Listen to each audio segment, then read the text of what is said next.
आजच्या ब्लॉगची सुरुवात रियानं केलेली आहे. तर बघा ती कशी बघत होती, म्हणजे तिला स्वतःचा चेहरा बघून तिला एवढं नवल वाटत होतं. सारखं सारखं हसत होती आणि बघत होती. आरशामध्ये पण ती तशीच बघते आणि हसते.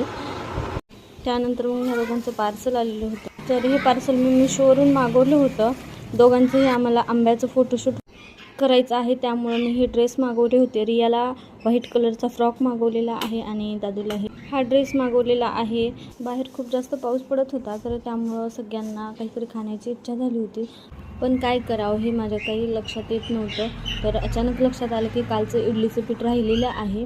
त्याच पिठाची मग स्पंज डोसा आणि त्याबरोबर दह्याची चटणी केली. दह्याची चटणी इडली, डोसा नंतर आणखी आप्यासोबत एकदम मस्त लागते. ही चटणी बनवायला काही वेळ लागत नाही, लवकर बनते. त्यानंतर मग सगळ्यांना डोसे करून दिले.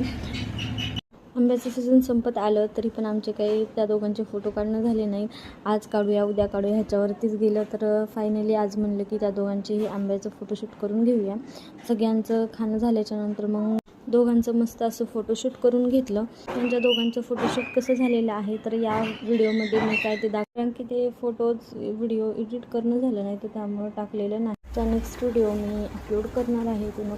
तर असा होता आजचा दिवस. चला भेटूया नेक्स्ट व्हिडिओमध्ये. तोपर्यंत बाय बाय.